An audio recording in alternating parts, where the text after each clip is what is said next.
Hey guys, welcome back to Magic TV. My name's Craig. It is 12 o'clock on a Sunday, which means it's time for a Q&A. Now, this is where I take all the questions that you've asked over the course of the week. I try to answer them to the best of my ability. Now, a couple of things you need to know. Number one, it is hot as Satan's armpit in this office today.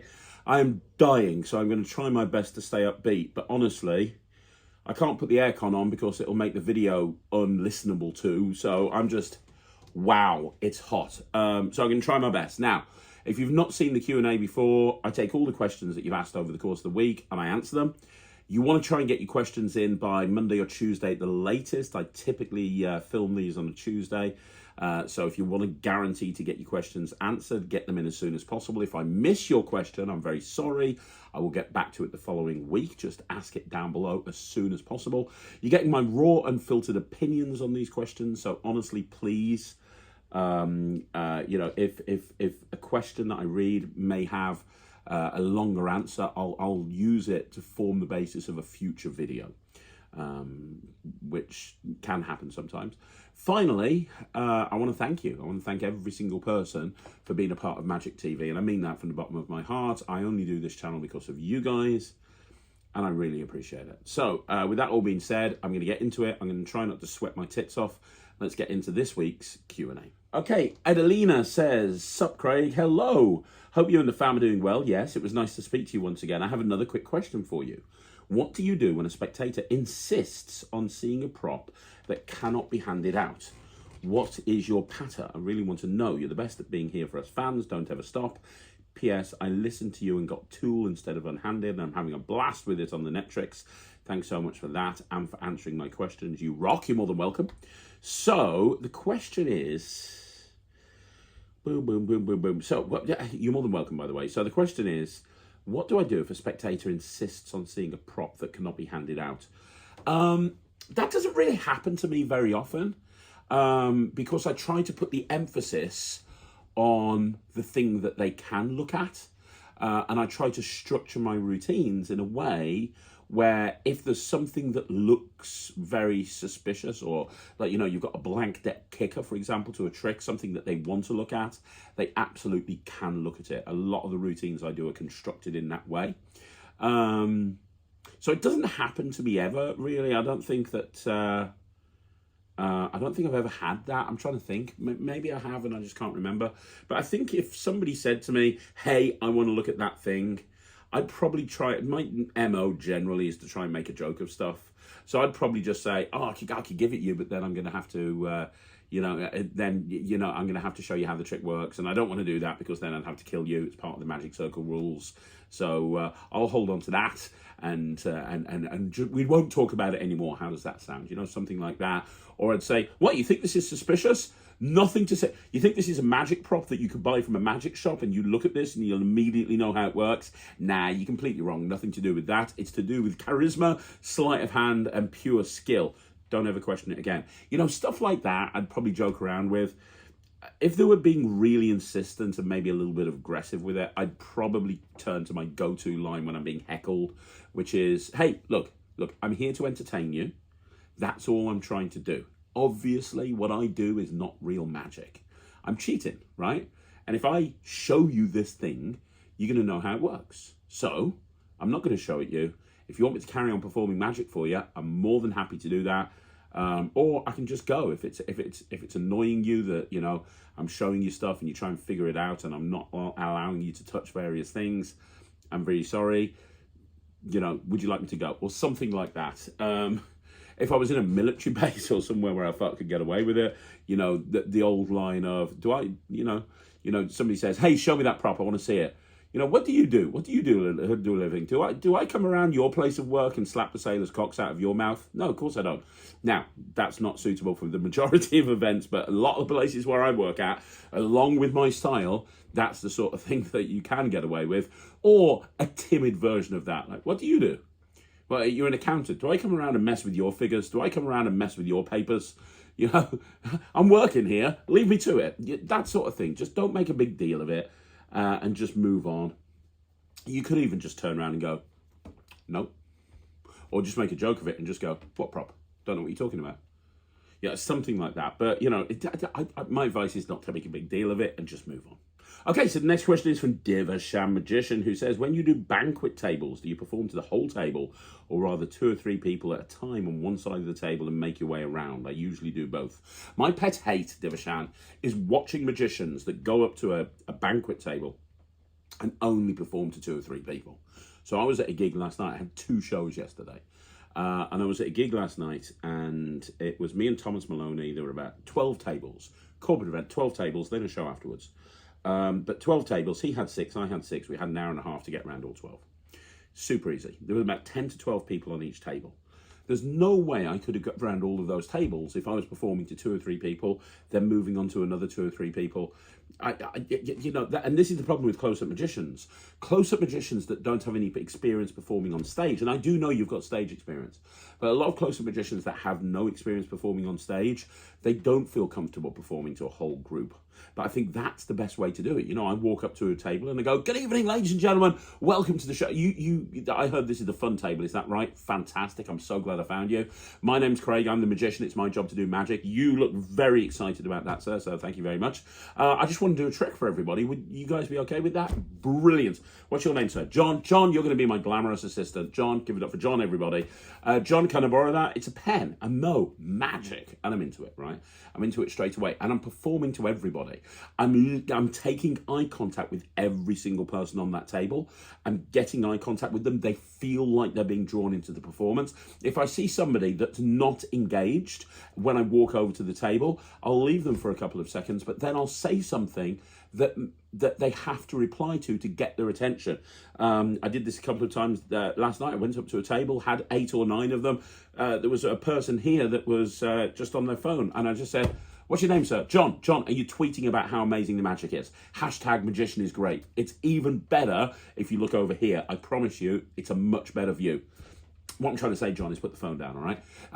Look, that's my style. That works for me.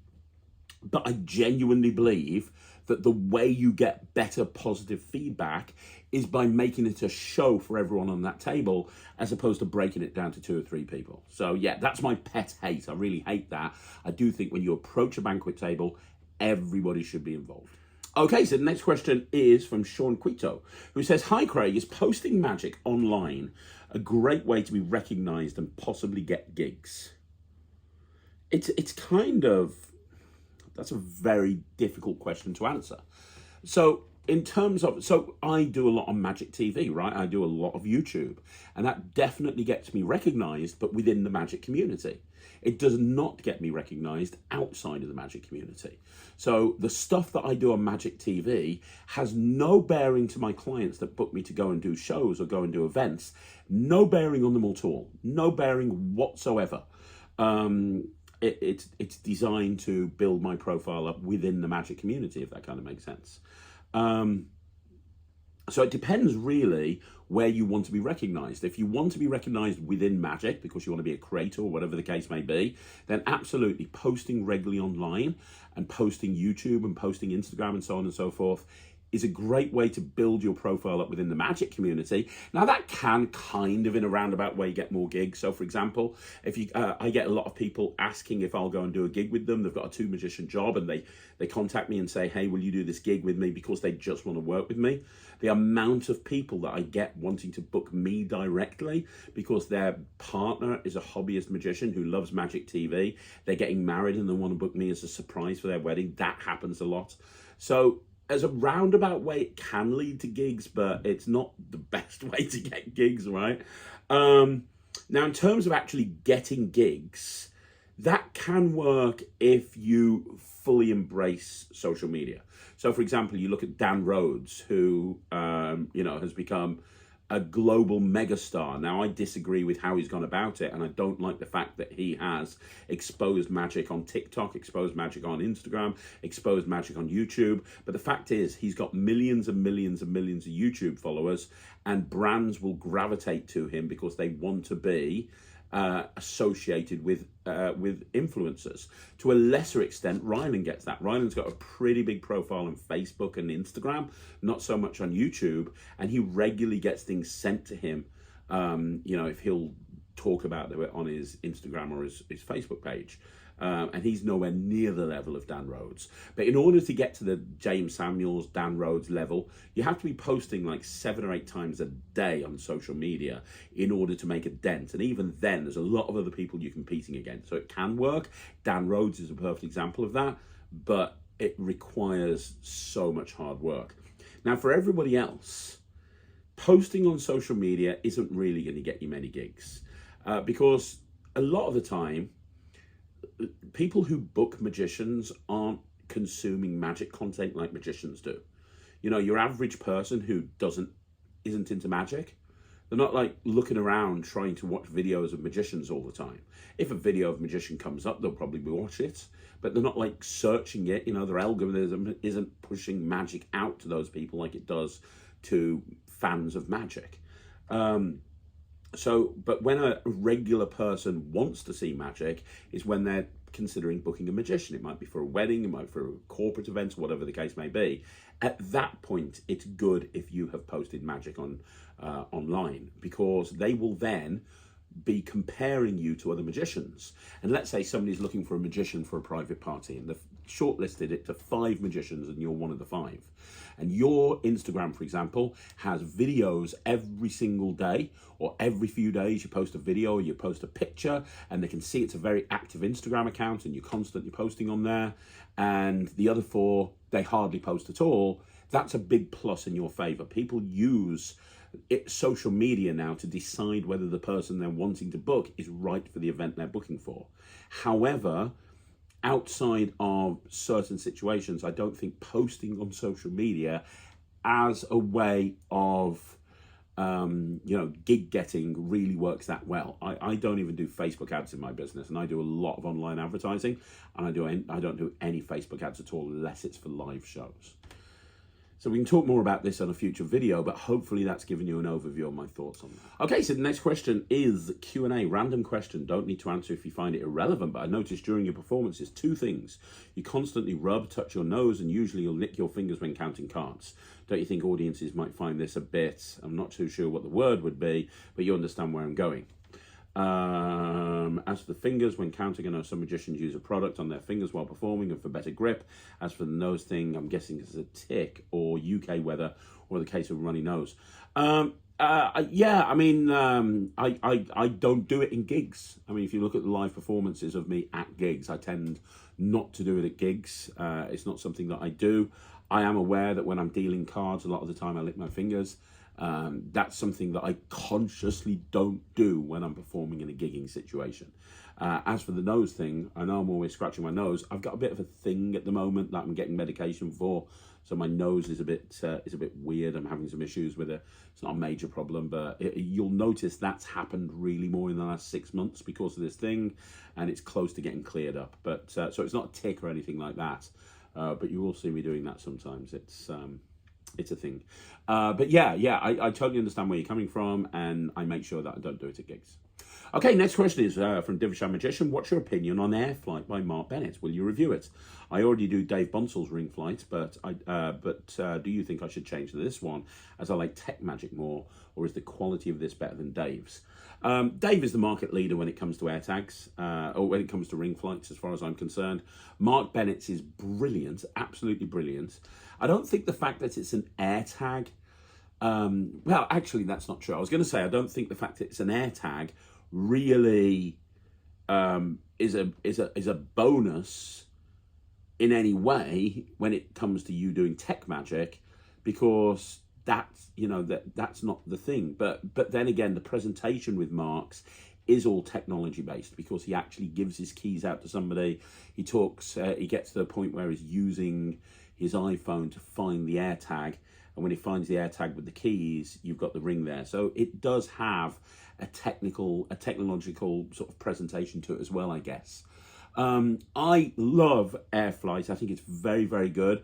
I don't think the quality is quite as good as Ring Flight, to be perfectly honest. I think that is reflected in the price. I think it's much better than Yigal Masika's Ring Flight, but I don't think it's the same quality as Dave Bunsel's, and I think Mark would say the same thing.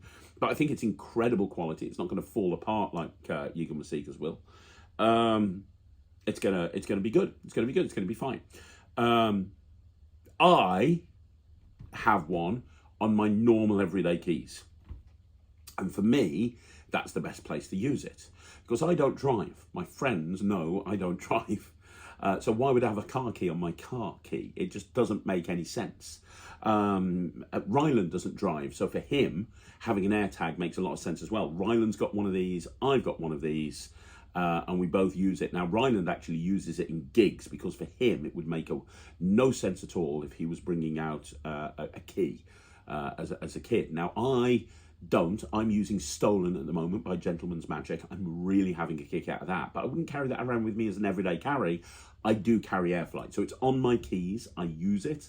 I use it as an everyday carry, and I think it's great for that. I would consider doing it on stage. I've seen Mark do this on stage and absolutely kill with it. And it looks really good on stage. The find your phone thing works even better on stage as it does close up. But it's not that expensive. It's a great thing to just throw on there. I also recommended it to a friend the other day, because my friend said he wanted to start doing ring flight, but he takes his keys with him as part of his close-up. So a lot of people that I know, when they get to a close-up gig, they put their keys in their close-up case, and then they just load their pockets up. But he actually has a bunch of tricks that he does. He's got Keymaster on there, he's got Monkey on there, he's got a whole bunch of tricks he does. So he has his car keys with him, and he's like, I can't do a ring flight, I want to, but it would make no sense to have two car keys on my keys. And then I said to him, get AirFlight, because obviously it would look like an AirTag then. Since then, he's raved about AirFlight, and he's like, oh my God, it's so good, it's the best thing ever. So I think it depends on your circumstances. I've got one, Ryland's got one, but when I go and do a gig, I tend to use Stolen by Gentleman's Magic. Okay, Kevin's Wiz says, hi Craig, hope you're well and that you get this question in time. I have. I've put together a routine using my favourite routine for the Netrix, Back Off. And I follow it with the equally amazing Monte routine from Stick Up Monte. I love that. The premise is that the sign card is a bit of a show-off and always wants to be seen, so it's everywhere. I have to stick it back in the box so we can continue.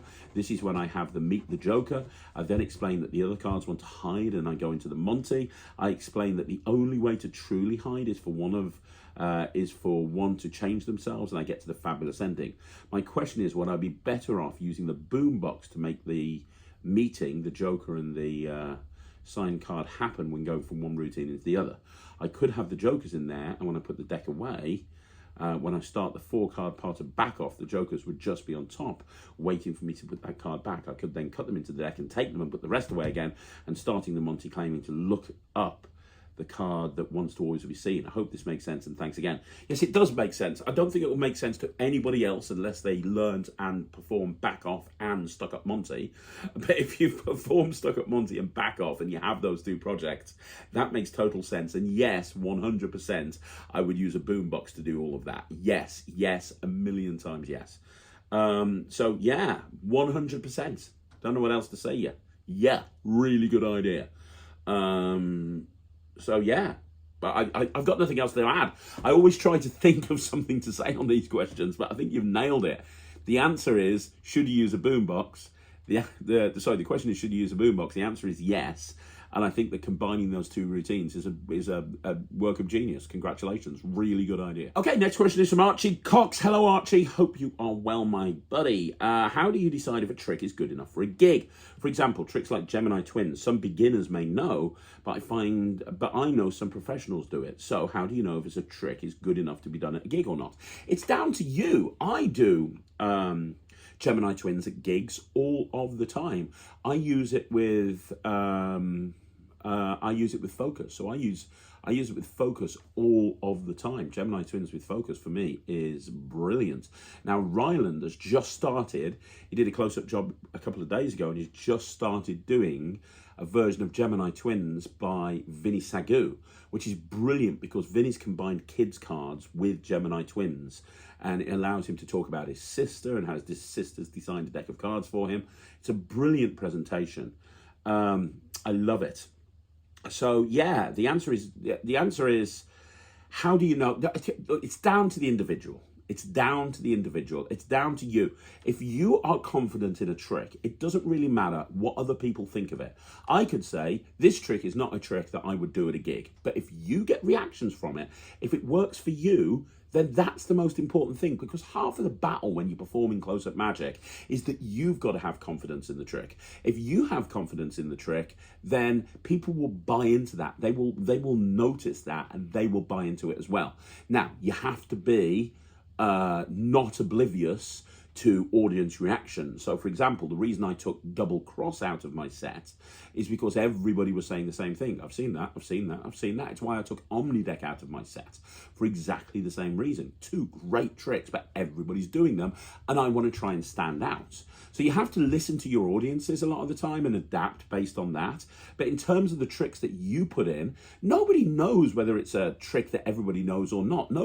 You're not going up to a gig and performing a trick and somebody goes, well, that's actually Gemini twins, and that's a self-working trick, and I can't believe that this young man came over and performed that trick for us because that's a little bit more simple. I was expecting at bare minimum a double lift.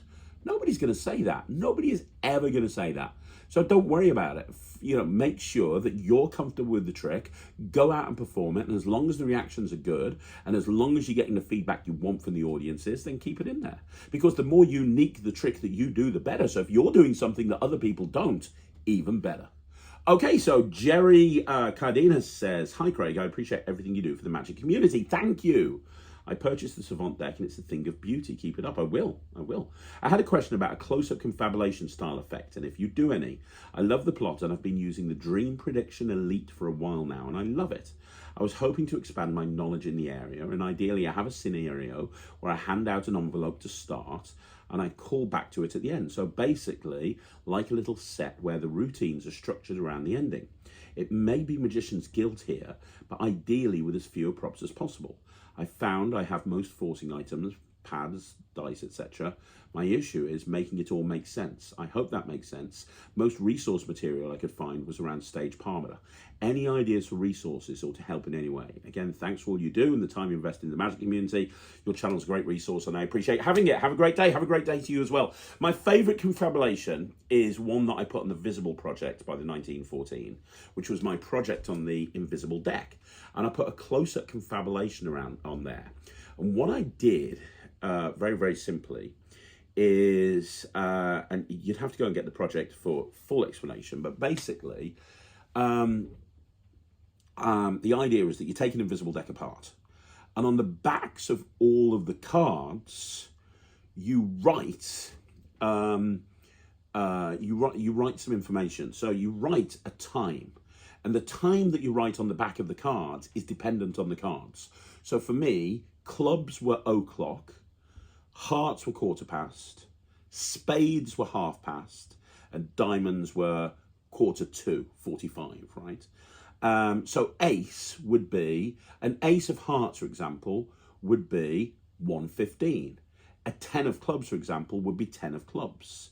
A queen of diamonds, for example, would be 12:45. So you write on the back at the top of each card, 12:45. Then you write £10 or £100. I changed it actually slightly. You write down £100 on there.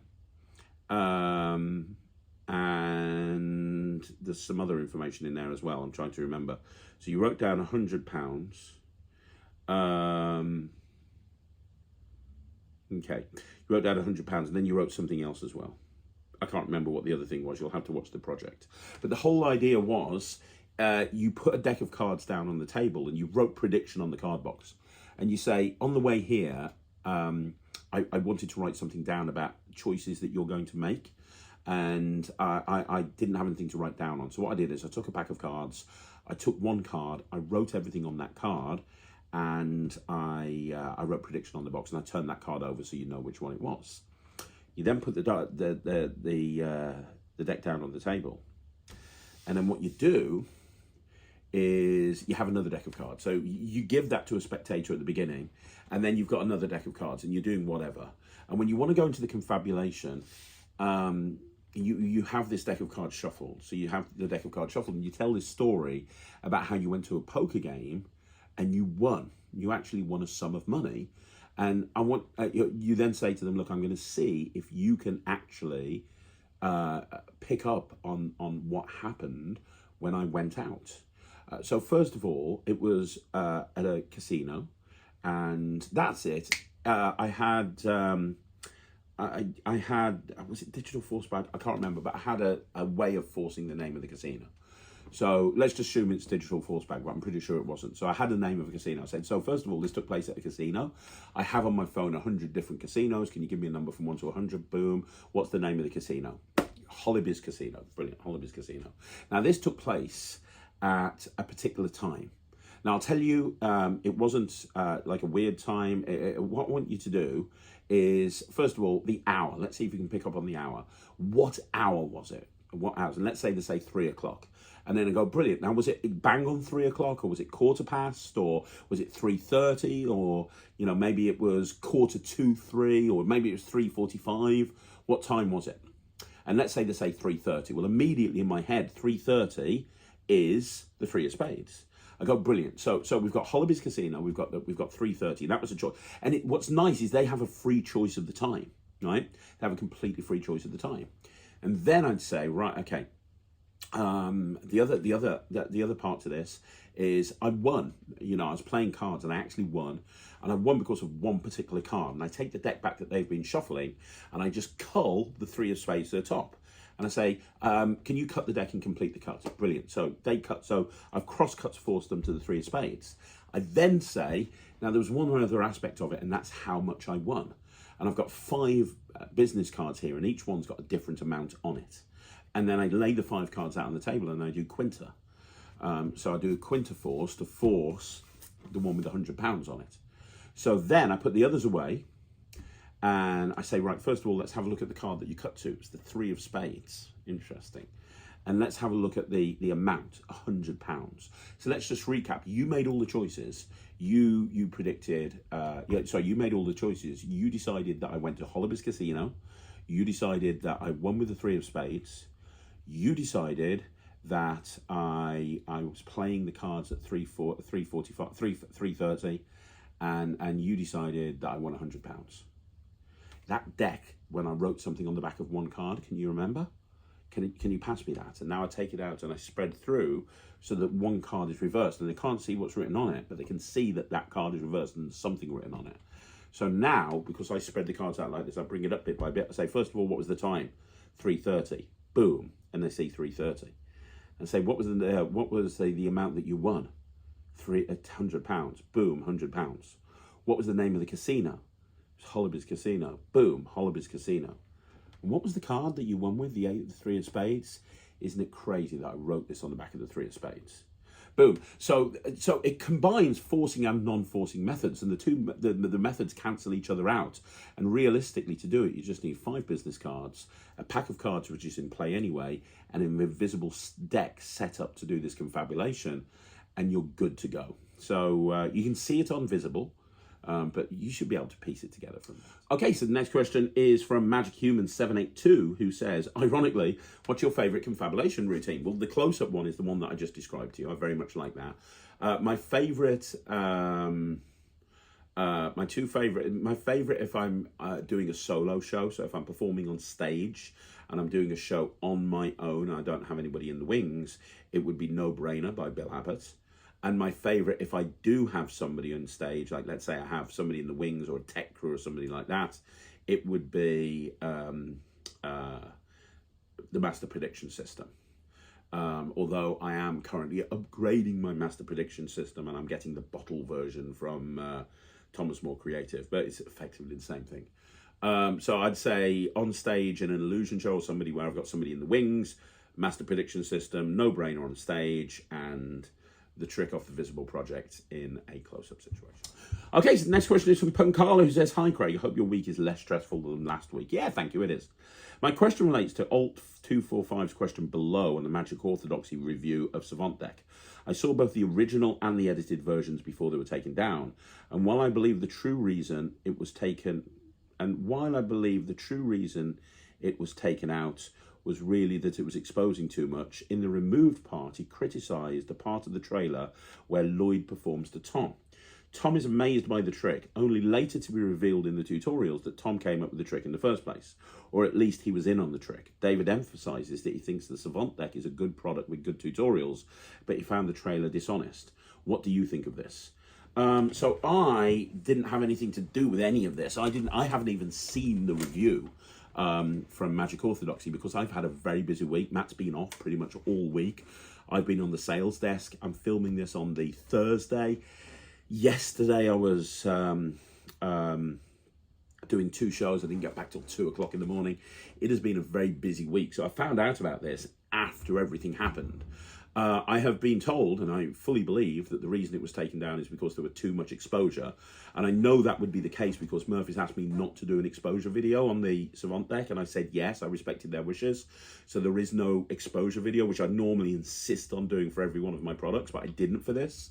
In terms of, I did hear from somebody else that Magic Orthodoxy talked about the whole Tom situation. Which is a bit weird to me, because all I can do is talk about it from my point of view. You saw me upload on this channel a 1 hour, 45-minute video of me performing the Savant deck in real world conditions to real people, and then even doing a commentary track over the top talking about why I was doing and what I was doing. So if he thought the trailer was faked, I'm not too sure why he would say that if he hadn't watched the whole video, because all the live performances are on there. So and there were live performances of me performing as well. The reason that we performed it to Tom, and yes, he's right, we didn't hide that. Tom did help with a lot. Tom was there during the filming of the whole project, and Tom did help with routining some of the routines on there. And as I said on the tutorial, Tom is absolutely brilliant. The reason that we included those videos is because we really were trying to address every single criticism that we've had in the past. And one of the things that people have said about decks and about the Atomic deck and everything that me and Lloyd have ever had a hand in is that the trailer is misleading because there's no full live performances, and it's snippets of live performances, but you're not seeing everything. Well, when you're out performing and you're getting footage, and especially in a noisy place like Smoke and Mirrors, it's very difficult to get a full uncut performance that you can put on a trailer, because people are walking around and people are bringing drinks out and people are opening doors and closing doors, and it's very distracting, and it's a very difficult thing to do on a trailer. So Lloyd performed the trick to Tom. Now, anybody who's met Tom will tell you that he is super excited. I just went and did a show with Tom, and we did the Spontus Levitation. And even though he's done that now, God knows how many times, he comes off stage going, "Oh, did you see that? That's the best. I feel like a real magician. I just floated somebody." You know, he just gets very excited about this stuff. And that reaction to the trick, he'd never seen Lloyd perform it before in that sort of environment, in that sort of context. And he's like, "Oh my God, this is amazing." That was a real reaction. But from our point of view, the reason that was included, so you could see what a performance of the Savant deck looks like in a real environment. That's exactly what it looks like. And for anybody who thinks it doesn't, come with me to a bar anywhere and I will go and perform it for you exactly the way Lloyd did, and I'll do it exactly the same way. And for people that are going, "Well, not everyone can shuffle the cards like that," no. But when I put my video up about the live performances, I discussed that in great detail on the commentary track, and I talked about how when I go up to a group of people, I assess the level that they have when it comes to playing cards skill. And if they aren't very skillful, I'll get them to push it together like that, and I'll get them to do loads of cuts all over the table.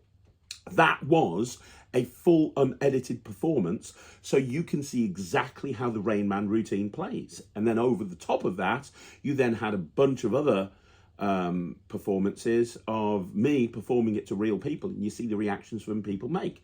So in terms of what I think about the, I don't want to say the word controversy. I don't think there has been controversy, but for those of you, you know, for the question, what do I think about it? I think it's been blown out of all proportion. It's kind of one of those things where you lose whatever. You know, if we hadn't have put a video up to camera, you know, it's like the last one with the Atomic deck. You know, people had exception to us calling it the Holy Grail. you know, okay, right, we're not going to call this one the Holy Grail. People had an exception to us hyping it. Okay, we're not going to hype it beforehand. People had an exception with us doing this, right? We're not going to do that. In this one, we're just going to show a bunch of performances. We're not going to hype it beforehand, and we'll do a full uncut performance so people can see that as well. And it's not like we're hiding Tom being a part of the project, because you actually got to find that out in the tutorial. So I don't know. What do I think about it? It would be dishonest if the deck didn't do what it said it does. But look at the reviews everywhere on every Magic shop. People are going out, they're working it, and they're absolutely loving it. This has been a relatively controversy-free product, and despite the best efforts of certain reviewers, I would like it to stay controversy-free. So I don't think it's an issue. I don't think it's a problem. Like I say, I wasn't even involved in any of this. But for people that are questioning whether this works in the real world, go back and watch the video that I put up last week where you saw me doing real world performances, then come back and tell me it doesn't work in the real world. So next question is from Mooney D911. What would the advice be for a hobbyist looking to go pro? Should they start by building a website first, or start on creating an hour-long act first? Or just go out and do it and get some gigging experience down first? Well, that suggests to me that you want to put a show together. You want to do a stage show. The easiest way to get into getting gigs is by doing close-up first of all. And if you're doing close-up, you don't need to put an hour-long stage show together. You can put some set lists together and then go out and do it. Go out and try and find work. Now, you should be working on the website. You should really be doing both at the same time. You should be working on the website whilst at the same time working on the material that you'll be using when you go out and perform in the real world environment. Because it's kind of what comes first, the chicken or the egg. Well, I can do the website, but then when the website goes live, I'm not ready if somebody inquires for a magician. Or I could build the act up and have the best ever act ever, but now no one's going to book it. You kind of do both at the same time. You make sure both are happening at the same time. So when the website goes live, you have something that you can offer people. And when you've finished the act and you've got the act sorted, you have a website to be able to promote it. My advice would be to watch the Jessomentary that I'm running, because I'm doing this with Jess. Jess is a 17-year-old schoolgirl. Her goal is to become a Las Vegas headliner. She's never done a paid gig in her life. She doesn't have a website, and we're going through the process of actually putting all that in place. So, yeah. Watch that. Watch the Jessomentary. I think it would be the best thing. And then copy what I'm doing with Jess in your own work. Hey, next question is Blackjack MIT, who says, "Hi Craig, not really a question, but wondering if you knew this about your book. By the way, I loved it. But I was taking notes of the tricks I wanted to do, most of them, haha, and page numbers, and noticed a mistake on the contents page. Awesome standard sandwich is missing, and the across has the wrong page number." No, I didn't know that. I blame Penguin Magic completely. No, I don't. I blame Eric Tate. Eric Tate, he ghostwrote it. It's nothing to do with me. Any problems with that book need to be addressed care of Eric Tate. And any thing that you love about that book and any praise that you want to put on that book, please address it to me. All the good stuff was because of me. All the bad stuff, that's because of Eric Tate. Okay, so Magic Elliot says, "Hey Craig, what's your thoughts on the merger pack?" Hey buddy, I don't know. I've never even heard of it. I don't even know what it is. I couldn't tell you. Merger pack. Never even heard of it. Alakazam. Oh, merger pack. Oh, we're talking about James Keatley and Chris James's thing. I know it as Transfer and Search. I think it's amazing. I love credit card magic, and I think this is some of the best credit card magic that I have ever seen.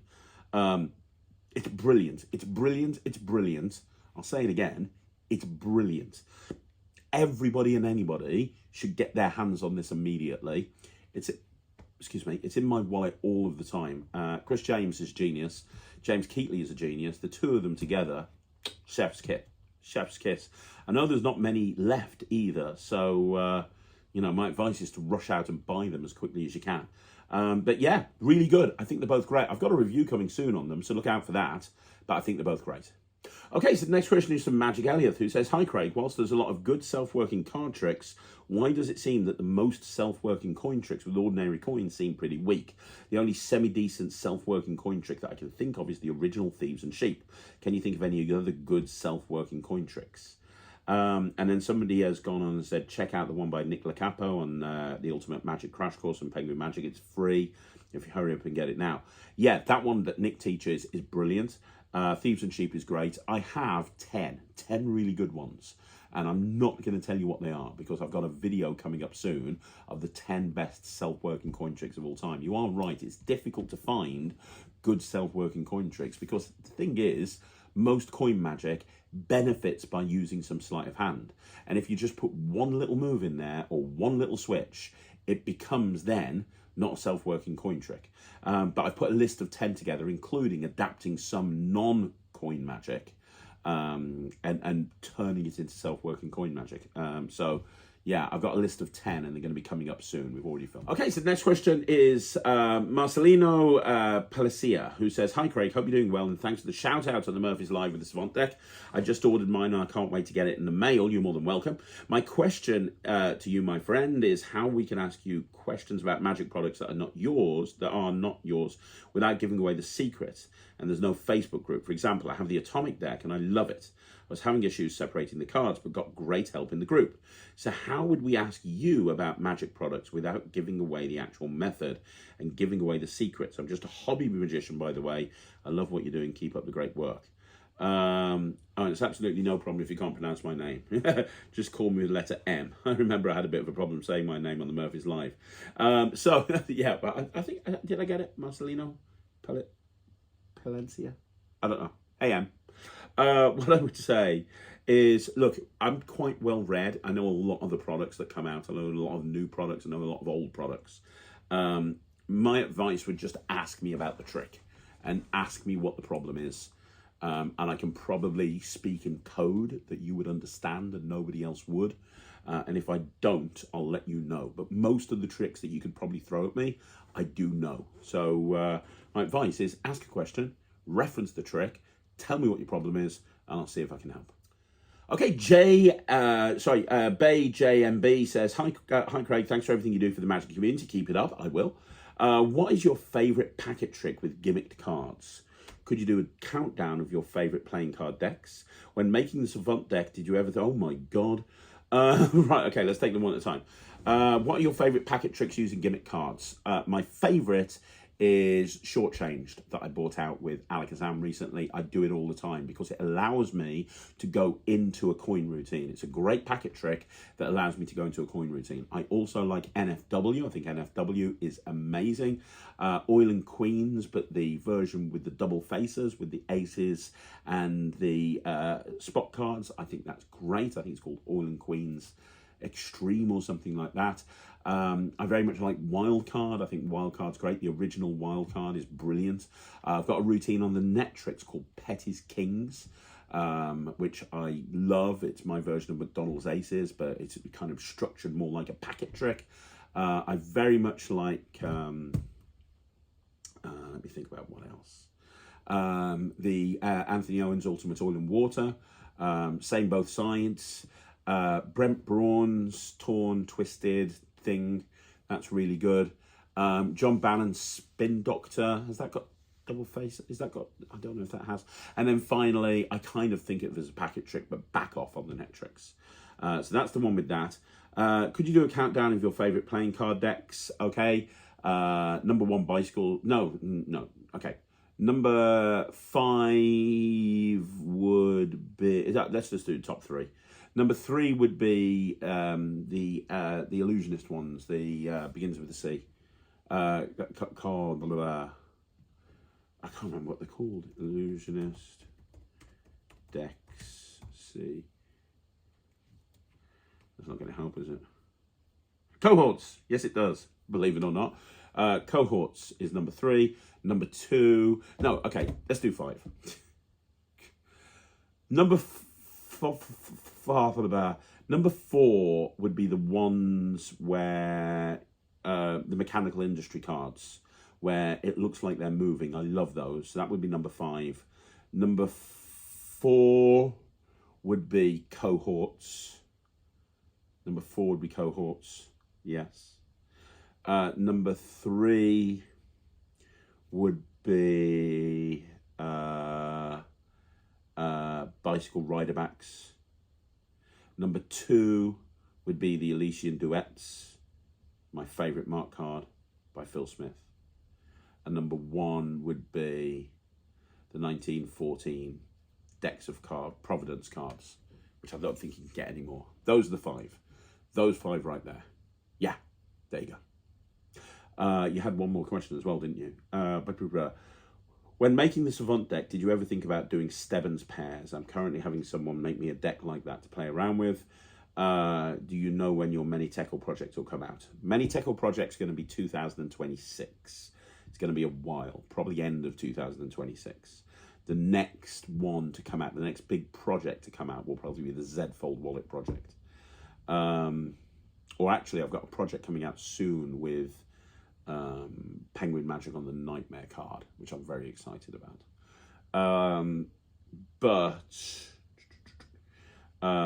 Doing Stebbins pairs is not something that I really wanted to do. And the reason I didn't want to do Stebbins pairs is because the thing for me with the Savant deck, the thing I get the most use out of is the ability to, like force numbers that are 13, on the 13 times table. And with Stebbins pairs, you'd take that ability away from the deck. So although you'd be able to do other things, you'd take away the ability of being able to have numbers forced, which for me is a big part of the deck. So never really considered that. That was never even in consideration. So hopefully that answers all your questions. There you go. Okay, so Darren Gregg says, "Hi Craig, I was wondering what you thought about the number of tricks a magician should know and perform. For example, I remember David Blaine saying in an early interview that he only knew about 6 tricks and he performed on the streets. There's also an anecdote about David Devont where he was approached by a young boy who boasted that he knew over 50 tricks with cards and asked how many David Devont knew, to which David replied, 'Oh, I should think about 7. The point being, I imagine that surely it's better to know just a few tricks and perform them really well, rather than lots of tricks performed in a mediocre manner. So how many do you think is a good amount? Do you think that a hobbyist should know more tricks than a pro because they're performing to friends and family and so need to constantly build their repertoire of tricks, whereas a pro or street performer is constantly performing to total strangers and so only needs a small amount of tricks before moving on to the next spectators? How many tricks could you personally know at the time you're applying to this? If someone would hand you a shuffled deck of cards at a social gathering and say, 'Craig, show us some tricks,' how many could you and would you do?" How many would I do would depend on the audience. I don't want to bore them. I'm kind of a big believer in leaving people wanting more. But I could literally perform for about 7 or 8 hours and not repeat any material. I have a very big repertoire of magic. And I completely understand where you're coming from. I completely get it. Pros, a lot of the time, they only know 7 tricks. Here's the thing. I think that it's very, very easy when you become a professional magician to fall into a rut. I think it's very easy as a professional magician to just walk through to just go through just go. I've seen magicians that switch off. They're performing, but you can tell that they're somewhere else. They're just going through the motions. They don't care anymore. And that's because they don't ever add anything new to their act. They never add anything new to their repertoire. They're constantly just doing the same things over and over again. And it just gets laborious and boring for them. Now, I have never wanted to do that for a couple of reasons. One, I love magic. If I was in a situation where, I was told, well, you can only do 7 tricks and you can only do 7 ever again, I'd be like, fuck that. I love magic. I want to learn new magic. I want to learn. That's saying that there's never going to be a better trick coming out. That I've got my 7 tricks. Doesn't matter what comes out. Doesn't matter what it is. It's never going to make it into my set. Even if it's the best trick of all time and it's absolutely amazing. Doesn't make any difference. Because I've got my 7 tricks. And I'm never going to change those 7 tricks. That's a ridiculous way to look at it. Absolutely ridiculous way to look at it. So I get where you're talking about. I completely disagree. Controversial. I disagree with David Devont. If David Devont said that, I disagree with David Devont. Now, that's obviously his opinion. That's fine. One thing I say to my clients as a selling point is I say, look, one of the things that I'm going to do is if you book me to do 2 hours of close-up magic and there's 60 guests there, I'm going to make sure that every single group that I go up to will see something different. I'm going to make sure that every group will have something tailored specifically to what I think they would like to see the best, and every group will see something completely different. So at the end of the night when I leave, they're going to be talking about what they've seen, and they're going to be comparing notes. The magic will continue long after I've been there, because they're going to be saying, oh, he came over to me and he solved the Rubik's Cube in 1 second. Oh, really? Well, he made coins jump from one hand to the other at the fingertips with me. Oh, really? Well, for me, he took 2 red cords and he put 3 see-through beads on them and he made them go through his hand. You're joking. This is what he did for me. Everyone's going to see something different. As opposed to me doing the same 4 tricks to every single group over and over again. So when people are talking about afterwards, oh, he made a card come to the top of the deck. Oh, yeah, he did that to me. He did that to me. He did that to me. Because then what the client's going to do, when everyone's talking, and trust me, people do talk about this, they're going to go, oh, he obviously only knows those tricks. They were good. But now, when anybody is there and they've talked about you, and they will, trust me, there's less of a chance of A, that client rebooking you, or B, somebody at that party rebooking you or booking you, no matter how good you were, because they've seen the same thing. They've seen the tricks that you can do. So when they have another gathering in a few months' time and they want another magician, they're going to book somebody else, which for me is a stupid thing to do. Like when I go to a gig, not a close-up gig, but when I go to a stage gig, a parlor gig, a cabaret gig, an illusion show, I write down the exact tricks that I do, and I make a note to the client. I say, I have made a note of the show that we've done for you. If, stroke when, you want to book me again, I will make sure that we do a completely different show. Same quality, same amazing reaction, completely different show. And they go, thank you. And normally within a few weeks, they'll be reaching out to me about another event. That's how you get ahead. But it's easier not to. It's easier not to. It's easier to take the path of least resistance. It's easier to go, you know what? I'm just going to do the same 4 or 5 tricks to every single group of people. That, for me, is bullshit. It's bullshit from a creative point of view. It's bullshit from my own sanity point of view. And it's bullshit from a marketing point of view. I think that magicians should care about what they do. Magicians should care about their performances, and they should try to do the best possible performance that they can. And that very much depends on a group by group situation. That depends on a gig by gig situation. You know, if I'm going out and let's say one of my gigs is let's say one of my big tricks is a peak. Well, that's not going to work in every environment. It's just ridiculous. So no, I completely disagree with it. I completely and totally disagree with it. And you know, obviously you're entitled to your own opinion, my friend, as is David Devant and everyone else. From my point of view, I don't see it. Okay, Bimar, who's Bernard, a very good friend of mine, says, Apollo Robbins and Shootout Gary in Country Exchange DVD. You are so knowledgeable, Bernard. Thank you very much. I don't know how I couldn't remember Apollo Robbins' name. I appreciate it, buddy.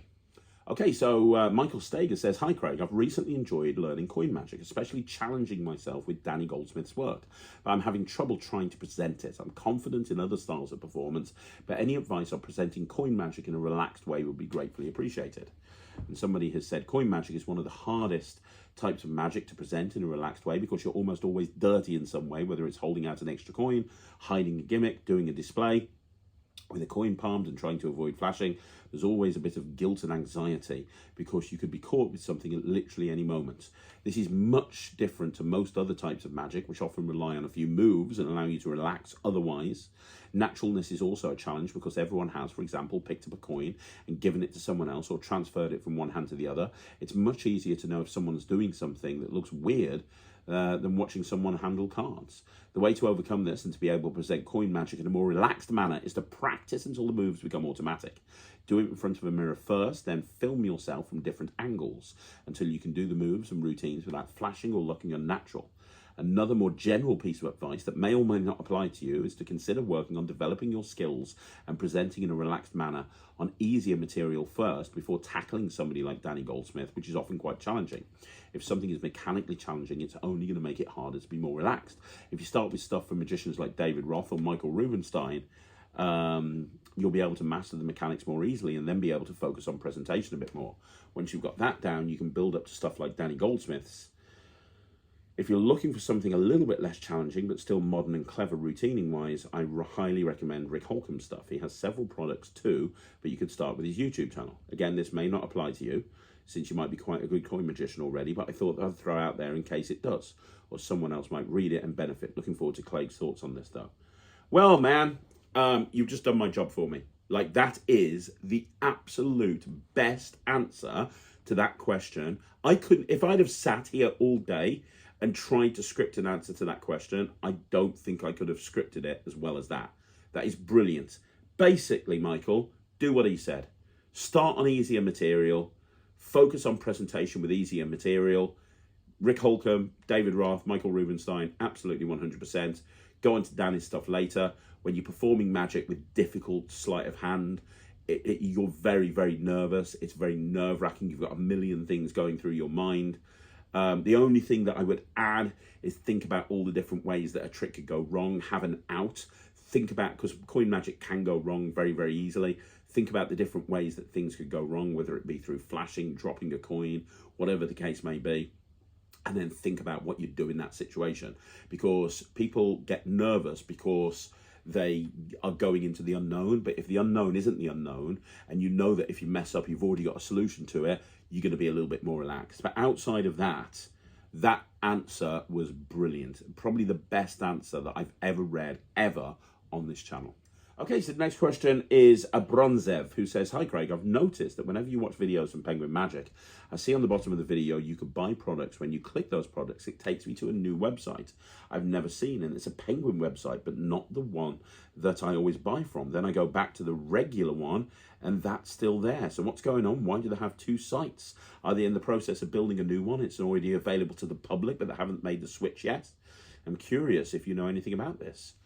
I couldn't possibly know anything about this. I wouldn't know if Penguin were building a new website, because people have been moaning about their old website for a very long time. I couldn't tell you if they were trialing this website and building everything out, and that there's a ton of features built into this website that pisses all over their old website. I couldn't tell you that very, very soon they're going to be switching that old website over to a new website, and they're just trialing it on social media at the moment. I couldn't tell you that, like, very few people have seen this new website yet and it's still being worked on. I don't even know what you're talking about. Next question is from a man's den, who made that amazing comment about coin magic. "Regarding the use of black paint for tool, it's worth mentioning that if tool is in an embedded magnet, a paint wouldn't work on the same thing. Magnetic paint doesn't turn something into a magnet. It's just paint that contains metal shavings so that you can attach magnets to a painted surface.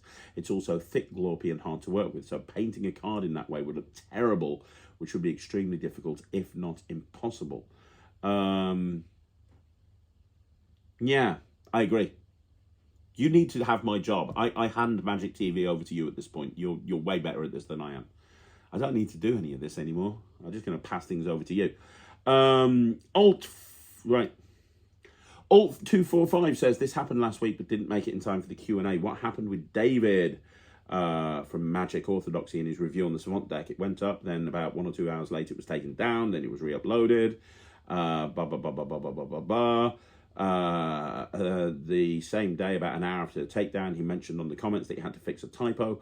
People commented that the new video was shorter, and he said people complain too much, but the truth is that he removed all the negative section he always had in his videos. He just tried to disguise it as a typo. But then about 1 or 2 hours later, the new video was uploaded, and people are calling him out on his BS in his comments, and he took down that second video too. Do you know what happened? Did someone ask him to remove the negatives from that video?" And then he said, "Found one of his answers in another video. Question, whereas the Savant deck review, I didn't finish it, and I'm reading the comments that this is suspect, putting things into question, Dave. Ask the mainstream media. Once you lose credibility, it's difficult to get it back." And he said, "Short answer, I was accused in an email of exposure, revealing too much about how the gimmick worked. I tried to edit out the exposure, and then people accused me of softening the video. I can't win with some people. Oh well, people like to spin their own narratives and cause drama. I can't help that." Well, that sounds exactly as to what happened, because I was told that the video was exposing too much, and like I said, I've been asked not to do an exposure video on the Savant deck, so I'm not going to. So if he was asked to, you know, it's a serious thing if a reviewer gives away too much information. If I did a review and I gave away too much information and somebody asked me to edit the review or take it down and re-edit it, I would do so. I have done that in the past. So I mean, I don't know, but I assume that's exactly what happened. I can't see anything nefarious taking place. I don't know, but I can assume that's the case. Okay, so the next question is from Andrew Wiggin, who says, I know Reddit has had a bit of a bad reputation, but I actually find it one of the best communities around in terms of online magic groups. I'm curious if you've actually spent any real time there checking it out and seeing the discussions that take place. There's a lot of new people asking for basic advice, and there's a lot of really skilled people showing off techniques and ideas, and just good conversation all around the most part. How do you think it compares to places like the Magic Cafe or Magicians Only on Facebook? And if you haven't checked it out and therefore can't comment, have you considered checking it out? I haven't really checked it out too much. Somebody sent me a link to a thread on there where everybody was just slagging me off and saying I'm the worst thing in magic. And I was like, wow, this Reddit place isn't a particularly friendly place. So I decided to do the worst thing ever and search on Reddit for my name. And people don't seem to like me on there for whatever reason. And since I left YouTube and then came back, I'm trying to eliminate any negatives out of my life. I have enough stuff going on that I don't feel the need to wade into an environment where I have to constantly defend myself. It's not going to be good for my well-being. So as much as I love to help new people in magic, I'm not going to put myself into a situation where I'm constantly having to defend my motives. The one time that I did go in there, because somebody directly referenced a product of mine, I answered the question and I got shot down in flames. So yeah, I'm going to keep away from Reddit, I think. Okay, so Tab McLaughlin says, hi Craig, just passing on an idea I've been playing with and getting great reactions that may have some interest to some subscribers. I've been combining Creditswipe with Trick Boom's Card Tricks Are Extinct. With Extinct, you give the person a little sticker saying, I love card tricks. Get them to select a card as you would for Creditswipe. And after revealing that their card is their card on the credit card, say something along the lines of, you knew all along what their card was as you were wearing it. And this point to the sticker, which now shows their selected card. Great idea. Absolutely brilliant idea. I love it when you take two tricks and combine them and make the ending even stronger. I think that's brilliant. So I've got Card Tricks Don't Exist, or Card Tricks Are Extinct. It's really good. So I could see that working. Thanks for sharing. Okay, so Ian Walton says, hi Craig, hope you and your family are well. So looking forward to getting your cupcake 5x5. It's filmed. It is filmed and it's going up next week, but it's not a 5x5, it's an actual video. It's a 1 hour teaching on how to use the cupcake. So it's filmed, Michael's edited it, and it's on the schedule for this coming week while I'm in Italy. You have a suggestion for another 5x5. 5 tricks with a Labubu. Labubu sawn in half, Labubu gone, Labubu on fire. My wife is spending all my money on Labubu, and I have nothing left. What the fuck is a Labubu? I have nothing left on magic. Please make Labubu your new assistant, and no worries if it gets up. What the fuck is a Labubu? Is it Labubu? Labubu. Labubu. What the hell is a Labubu?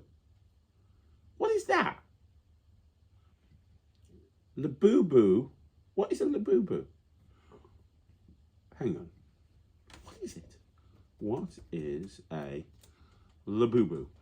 Labubu is a fictional character and a popular collectible toy, part of the Monsters series created by Hong Kong artist Ka-Sing Lung. Labubu is known for its pointed ears, large eyes, and mischievous grin with 9 teeth, and is often seen as a well-intentioned but sometimes clumsy creature. The character is marketed and sold by a Chinese retailer, Pop Mart, as part of their Big Blind Box series, meaning buyers don't know which specific Labubu they will receive until they open the box. What the hell? Why would people want to buy this? Look at the price of it! It's 55 quid for a little thing. Oh my God. Lock your partner in a room and take her credit card away and buy a card trick. Dear Lord, Ian. What the actual hell? I'm not buying a Labubu. You are never going to see a 5x5 on Labubu Magic. That's weird. Okay, we got Different Magician again, who says, I was doing the star trick with the CEO of the company and some other random man was there.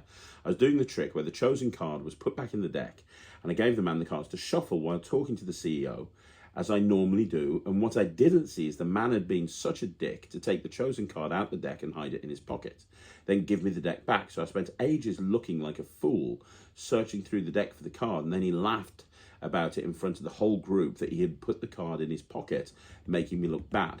I learned my lesson to watch the person shuffling now, but this has never happened to you, and how did you deal with it?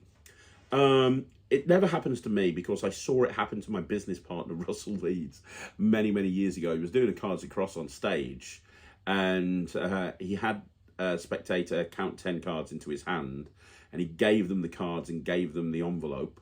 And he said, put the cards in the envelope. And the guy put like 3 cards in his pocket, and he didn't realize that it just messed up the ending of the trick. It was just horrific.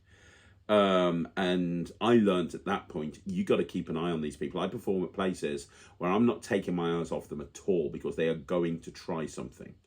You know, and I've got little lines if I see them try. Sometimes I'll let them do it. So I'm always looking at people at my peripheral vision.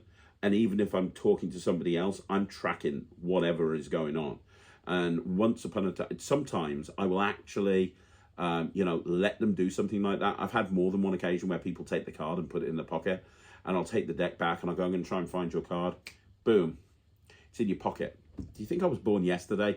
You know, stuff like that. And then they'll be like, yeah, they got you. So a lot of the time, you know, you just got to expect stuff like this. This is part of the thing for working in real world conditions, especially at things where people have had a few drinks and they're letting their hair down. You just have to, you know, you just have to be aware. You have to be hyper focused and make sure that you're aware of everything that's going on around you.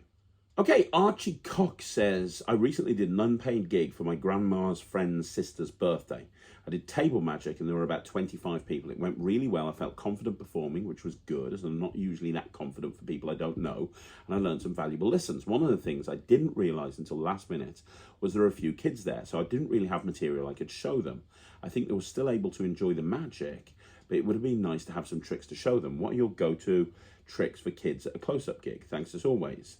You can look, I did a video on card tricks for kids. You can go and find it in the archives on Magic TV. You can take any trick and make it work for kids with the right presentation. You know, my favorite trick to do to kids is to do an ambitious card, but have them draw a dog on the card and do ambitious card, but they have to whistle the dog. They have to give the dog a name and write the name of the dog, and they have to whistle and go, come here, come here, come here, Bobby. Come here, Bobby. And then you turn over the top card and it keeps coming to the top of the deck on the master's command. And then at the end, you know, if you've got a little like box, like a folded up card in box, that can be the kennel, and it always goes back to where it sleeps at night. Like, you can take any trick and you can make it work for kids as long as it's relatable. The most important thing for a kid is a hook line, right? What I mean by a hook line is what you say to a kid to make a trick enjoyable. So kids inherently couldn't care less about playing cards. They just can't. They don't care. But if you make the trick, like let's say, for example, you say, now this is the deck of cards. Don't worry about the playing cards. I just want you to notice some of them are black and some of them are red. Now, I want you to think of the red cards. Every time you see a red card, I want you to think of Marshall from Paw Patrol, because Marshall wears red. And every time you see a black card, I want you to think of Batman, because Batman wears black. And I'm going to have you take these cards and deal them into 2 piles. And if you think it's Batman, put it over there. If you think it's Marshall, put it over here. And go through all of the cards. And at the end, you go, okay, right, so you put all of these cards here. You thought all of these are Marshall, right, because it were red. Let's see how you did. Oh, my God, you're a major... Now you've just done an out of this world for a kid. But because of the hook line, you've made it interesting to them and they're invested. As long as a kid is invested, they will watch your magic, right? So craft a hook line around the trick that makes it interesting for the kid. Outside of that, visual sleight of hand works really well. Coin magic, sponge balls, stuff where visually things are happening, Rubik's Cubes. Mind Blocks is a great deck to bring out with kids. They love that. Yeah. Hopefully that helps. So there you go, guys. That's another video in the bag. I am covered in sweat. I have to get out this room. I'm dying. Do me a favor. Let me know what you think in the comments down below. Now, you want to see more videos like this, like the video, subscribe to the channel, leave a comment down below. Don't forget, if you want to join the Netrix, it's my online streaming platform for magicians. We just had another 5 new tricks go up. So make sure you check those out. They are killer. And I'll see you again soon. Thank you so much for watching. My name's Craig, and this is Magic TV.